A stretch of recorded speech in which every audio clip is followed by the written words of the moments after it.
حي على الفلاح.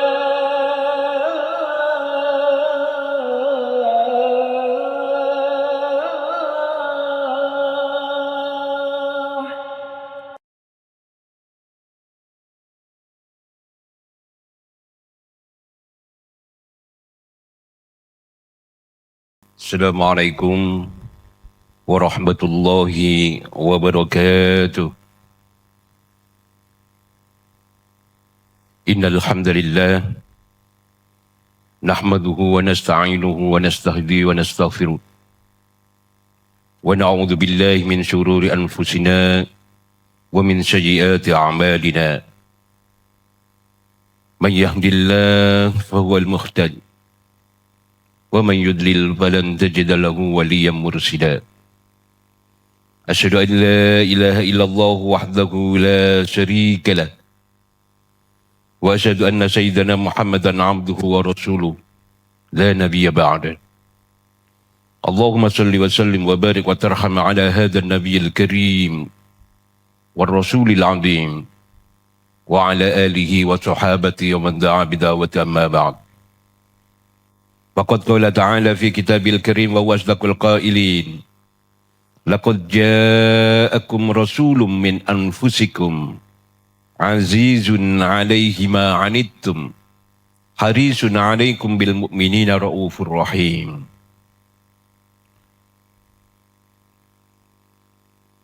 Wa qala Ibnu Abbas wa qala Anas bin Malik radhiyallahu anhu Khadamtu Rasulullah sallallahu alaihi wasallam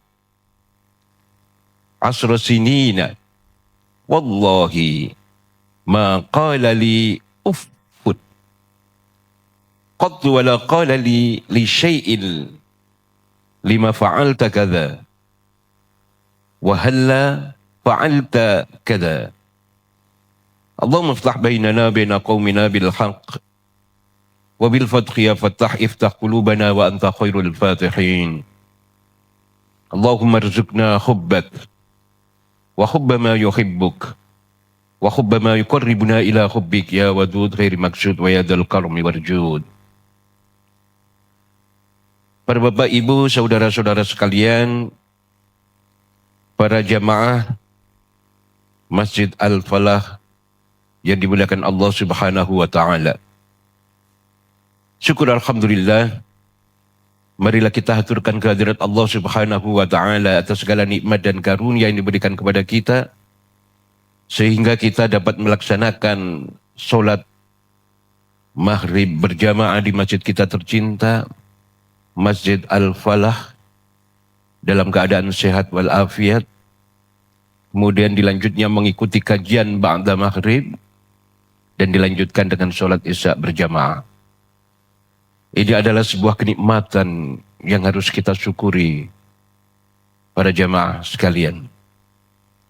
Mudah-mudahan Allah memberikan kepada kita kemampuan untuk dapat tetap istiqamah menjalankan kewajiban-kewajiban kita dan kemudian mewarnai kehidupan kita dengan kepedulian, komitmen, rasa cinta kepada Rasulullah Muhammad SAW secara paripurna, dan kemudian menjadikan hidup kita selamat di dunia dan selamat di akhirat insyaallah.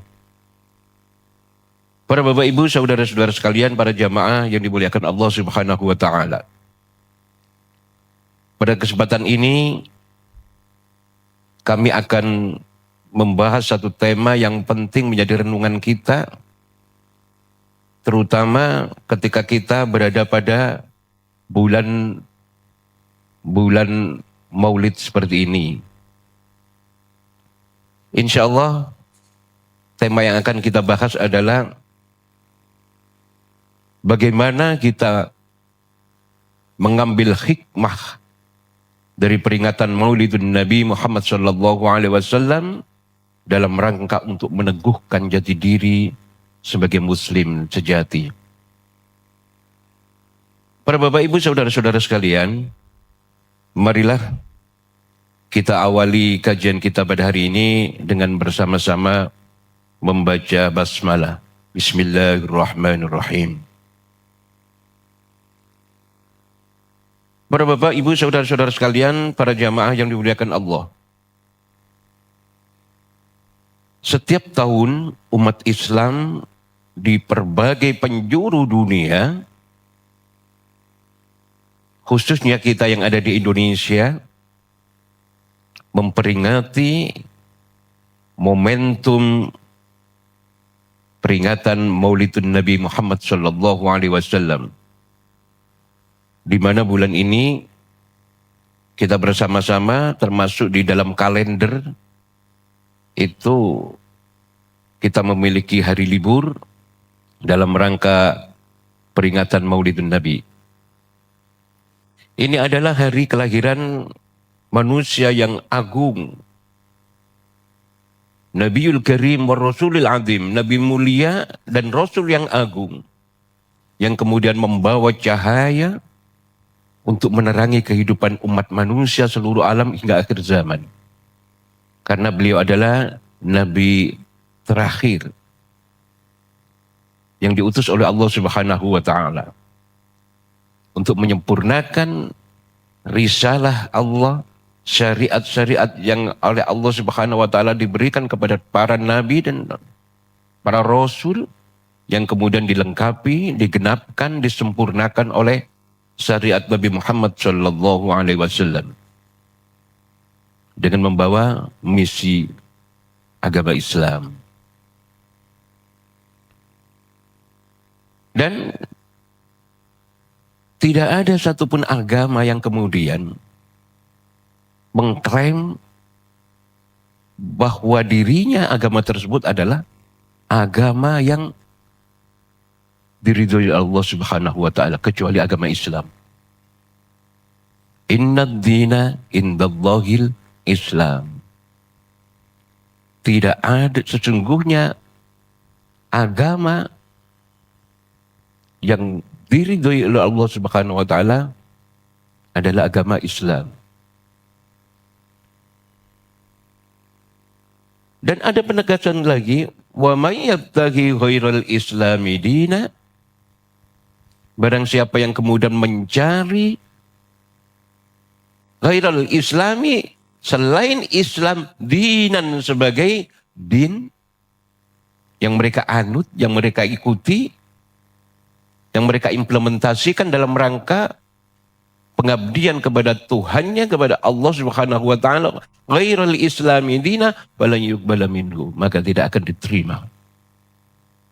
Wa huwa fil akhirati minal khasirin, dan kelak nanti di akhirat mereka termasuk orang-orang yang merugi. Naudzubillahi min dzalik. Oleh karena itu, momentum kelahiran Nabi Muhammad sallallahu alaihi wasallam ini adalah momentum yang kita syukuri bersama, di mana kelahiran manusia agung yang membawa cahaya risalah Allah Subhanahu wa Ta'ala untuk seluruh alam. Para jemaah, namun kalau kita lihat apa yang terjadi di tengah-tengah masyarakat, seringkali kita mengamati, melihat peringatan ini kadangkala hanya dipandang sebatas seremonial belaka. Hanya diperingati. Karena juga dianggap sebagai ritualitas yang rutin dilaksanakan tahunan. Berkumpul bersama di masjid, musola, di sekolah-sekolah. Bahkan kalau dulu itu di Istana Negara, saya tidak tahu. Pasca reformasi apakah masih ada diselenggarakan di Istana Negara. Di Provinsi Jawa Timur, kalau dulu diselenggarakan di Gedung Gerahadi. Ketika kemudian dibangun Masjid Al-Akbar, semua agenda kegiatan PHBI, Hari Besar Islam, itu tidak lagi di Gerahadi, tetapi kemudian di Masjid Al-Akbar. Mungkin saja di pemerintah kabupaten, kota, provinsi, atau kemudian di pusat, hal yang sama juga terjadi. Mereka berkumpul, kemudian mengumandangkan sholawat, mendengarkan tausiah, mendengarkan ceramah, menikmati kebersamaan, silaturahim. Lalu kemudian digenapi dengan menikmati hidangan, lalu kemudian ditutup, selesai, yang kemudian tidak memiliki dampak yang signifikan perubahan perilaku, ya, perubahan kultur, perubahan moralitas, etika dan akhlak yang cukup berarti. Oleh karena itu, ma'asyiral muslimin rahimakumullah, para bapak ibu, saudara-saudara sekalian, para jamaah yang dimuliakan Allah, perlu kita kemudian melakukan kajian meninjau ulang seberapa signifikan perubahan-perubahan tahun demi tahun ketika kita memperingati Maulidun Nabi Muhammad sallallahu alaihi wasallam, Nabi mulia dan Rasul yang agung ini, terhadap perubahan karakter, perilaku, etika, moralitas yang kita miliki. Karena kita yakin semua yang mengikuti peringatan itu menjadikan Rasulullah Muhammad sallallahu alaihi wasallam sebagai uswah hasanah, sebagai qudwah. Padahal para jemaah,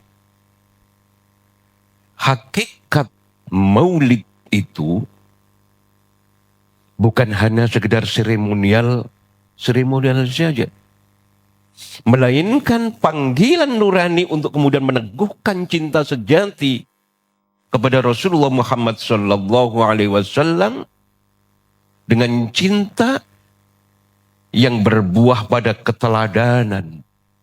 Kita meneladani akhlak, perilaku, pribadian, etika yang diajarkan. Bagaimana beliau mengajarkan tentang sopan santun. Bagaimana beliau memberi contoh cara berbicara yang baik, bernarasi. Bagaimana bersikap dengan orang tua. Bagaimana bersikap dengan sesama muslim. Bagaimana bersikap terhadap orang kafir. Bahkan sikap beliau banyak sekali dibahas di dalam Al-Quran. Muhammadur Rasulullah walladzina ma'ahu asyidda'u 'alal kuffar ruhama'u bainahum tarahum ruk'an sujadan yabtaghuna fadlan minallahi wa ridwana simahum fi wujuhihim min asaris sujud. Muhammad yang kita peringati maulid nabinya itu adalah utusan Allah. Walladzina ma'ahu, dan orang-orang yang membersamai Rasulullah Muhammad sallallahu alaihi wasallam itu asyidda'u 'alal kuffar, memiliki karakter khas tegas terhadap orang-orang kafir. Dan sebaliknya ruhama'u bainahum, senantiasa berkasih sayang dengan sesama muslim. Coba dari dua karakter ini saja yang digambarkan begitu indah oleh Al-Quran itu, sudahkah kita implementasikan di dalam kehidupan kita sehari-hari? Banyak saudara-saudara kita dengan sesama muslim justru kemudian tidak menunjukkan sikap yang bersahabat. Tetapi dengan ghairu muslim begitu indahnya. Padahal contoh Rasulullah asyidda'u 'alal kuffar, tegas. Sehingga kemudian muncul gerakan-gerakan secara sistematis untuk kemudian menyalahfahami dan menyalahartikan, menafsirkan salah terkait dengan sikap Rasulullah Muhammad sallallahu alaihi wasallam ini. Iya. Kemudian ditanamkan ke dalam pikiran dan alam bawah sadarnya tentang bagaimana karakter sikap Rasulullah Muhammad sallallahu alaihi wasallam. Bagaimana toleransi, Toleransi, kemudian diberi makna yang memiliki kebiasaan-kebiasaan atau tradisi-tradisi yang hampir mirip di dalam perspektif Islam dengan tasamuh. Padahal maknanya sangat berbeda. Ya. Dan itu dilakukan oleh Rasulullah. Bagaimana bentuk toleransinya? Tapi kemudian kita diarahkan untuk memahami secara keliru makna toleransi. Ya.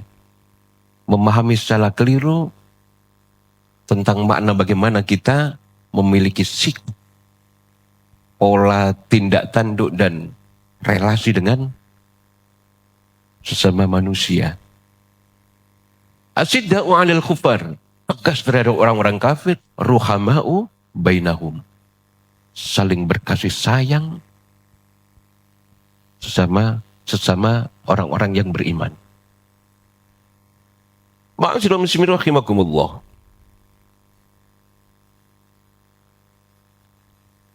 Jadi memaknai Maulid Nabi itu adalah kita meneladani akhlak, kepribadian, karakter Rasulullah Muhammad Sallallahu Alaihi Wasallam.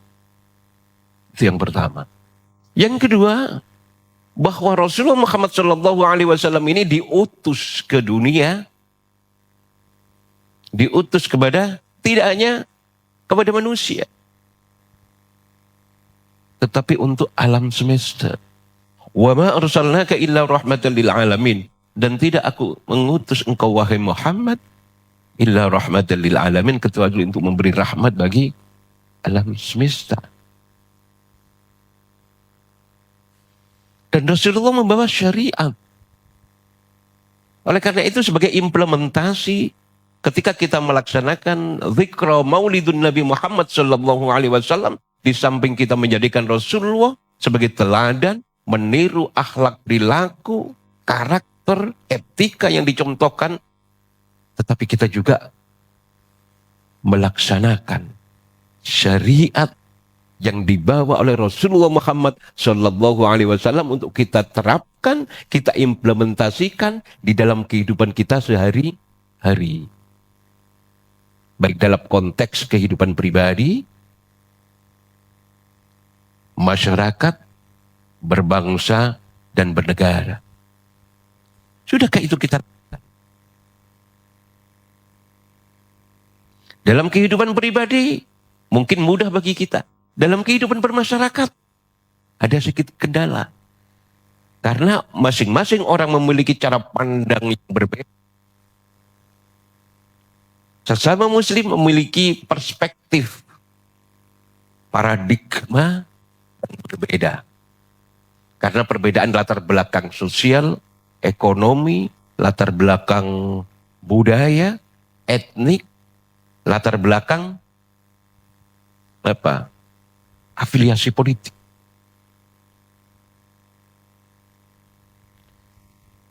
Para jemaah, syariat itu harus diimplementasikan di dalam kehidupan sehari-hari. Kehidupan bermasyarakat ada sedikit kendala. Apalagi di dalam kehidupan berbangsa dan bernegara. Namun para jemaah, di tengah-tengah kehidupan kaum muslimin yang ada di Indonesia, mayoritas penduduk yang muslim ini, ada orang yang mengatakan bahwa syariat tidak cocok dilaksanakan di Indonesia. Karena di Indonesia tidak hanya umat Islam saja, ada orang non-muslim. Dulu Rasulullah ketika tinggal di Madinah, menjadi pemimpin daulah Islam yang ada di Madinah itu, juga penduduknya juga multi etnik.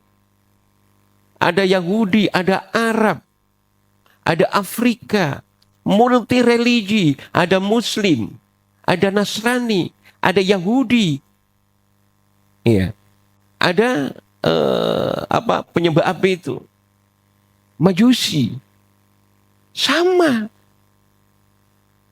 Kenapa tidak di Indonesia tidak bisa melaksanakan itu secara baik? Karena tidak hanya umat Islam saja yang ada di Indonesia, Rasulullah juga sama. Menghadapi hal yang sama.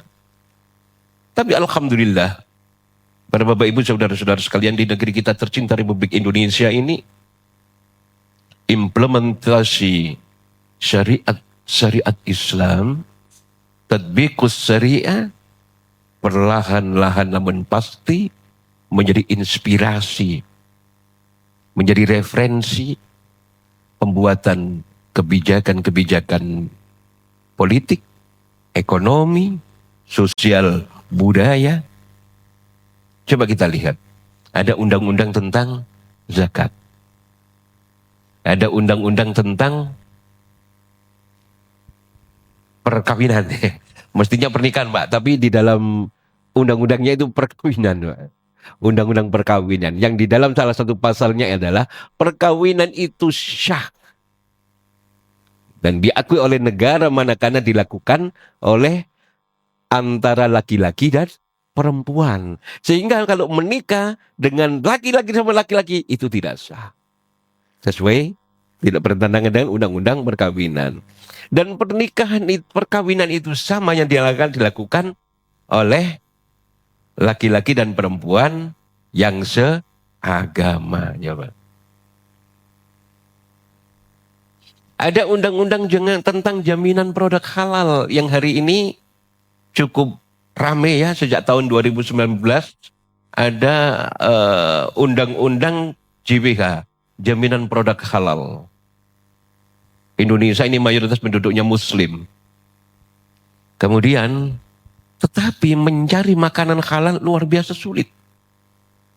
Sehingga kemudian waktu itu Majelis Ulama sejak 35 tahun yang lalu itu mulai konsentrasi untuk kemudian melakukan hal-hal yang berkaitan dengan halal ini, mendirikan LPPOM.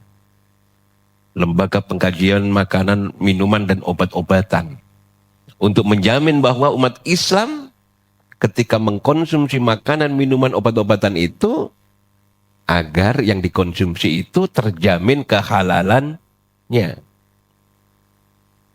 Sejak 2019 kemudian pemerintah hadir.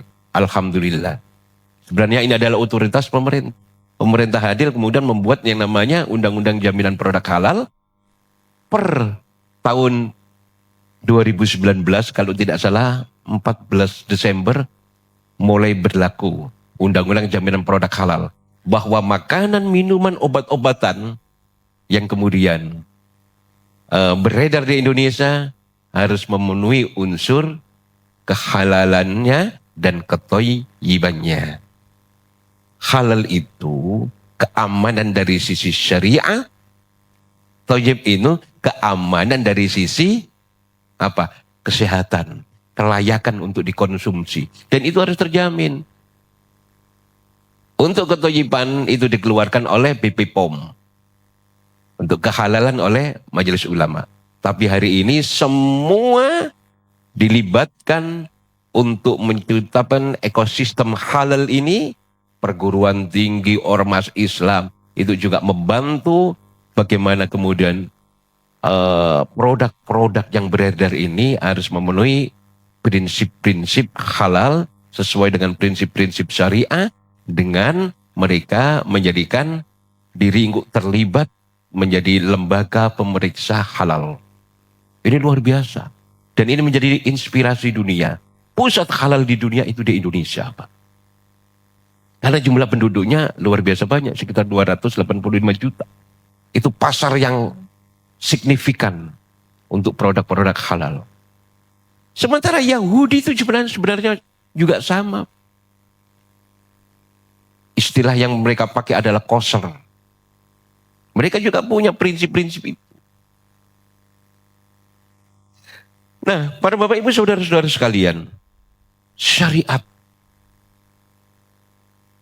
sedikit demi sedikit, undang-undang tentang jaminan produk halal, perkawinan, zakat, ada reksadana syariah, ada kemudian bank syariah. Kalau dulu susah sekali umat Islam bertransaksi keuangan. Pasti akan terjerat riba. Kemudian sejak tahun 90-an, 91, di masjid ini di Al-Falah, menjadi inspirasi. Dulu ada yang namanya Cendekiawan Muslim Al-Falah, CMF. Yang menjadi inspirasi nasional, akhirnya lahirlah Ikatan Cendekiawan Muslim Indonesia. Pada tahun itu, tahun 91 itu, ada ide agar umat Islam yang mayoritas di negeri ini, agar kalau bertransaksi keuangan itu tidak terjebak dengan prinsip-prinsip riba, maka dibuatlah bank syariah. Bank syariah pertama, tetangga kita di situ tuh, Muamalat. Kemudian saat ini hampir semua bank, kalau tidak bank syariah, dia punya divisi UUS, unit usaha syariah. Ini syariah. Padahal dulu itu syariah itu sesuatu yang menakutkan. Tapi hari ini sudah biasa. Bang, kalau gak ada syariahnya itu kayak kurang afdol. Sekarang ada spa syariah. Pantai pemandian syariah. Ya. Semuanya syariah. Baik. Ini artinya apa? Ada dampak signifikan bagi kita kaum muslimin agar kita kemudian menjaga syariah, melaksanakan syariah, mengimplementasikan syariah yang dibawa oleh Rasulullah Muhammad SAW. Dan ini adalah hikmah, dampak ketika kita kemudian melaksanakan peringatan Maulid Nabi. Kita sadari atau tidak? Karena kita meniru Rasulullah Muhammad SAW. Selanjutnya, para bapak ibu saudara-saudara sekalian, melanjutkan risalah yang dibawa oleh Rasulullah Muhammad SAW kepada kita, dan kita melanjutkan estafet. Risalah itu kita sampaikan kepada umat manusia di seluruh dunia. Yang selanjutnya, ma'asyiral muslimin rahimakumullah, komitmen untuk meneguhkan jati diri sebagai seorang muslim untuk menjadikan Rasulullah Muhammad SAW sebagai role model, sebagai figur ideal di dalam kehidupan kita bermasyarakat, berbangsa, dan bernegara. Para jamaah, oleh karena itu kita mesti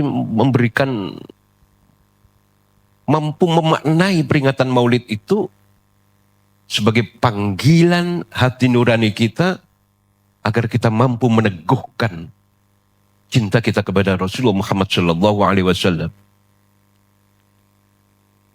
Para jemaah, menghadiri majelis Maulid itu artinya berarti menghadirkan hati untuk kemudian mengenang kasih sayang Rasulullah Muhammad SAW kepada umatnya.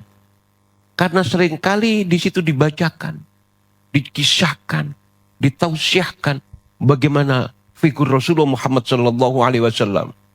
Beliau hidup penuh dengan perjuangan. Apakah kemudian ketika menjadi pemimpin, ketika menjadi, kalau misalnya di negeri kita menjadi presiden, menjadi pimpinan daulah, kemudian hidup bermewah-mewah? Tidak. Beliau tidur di atas tikar anyaman dari pelekah kurma yang kasar. Kalau dipakai tidur, ngecap Pak di sini, Pak.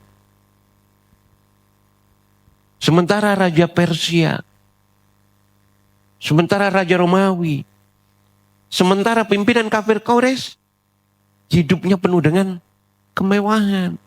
Tetapi Rasulullah Muhammad SAW hidup sangat sederhana.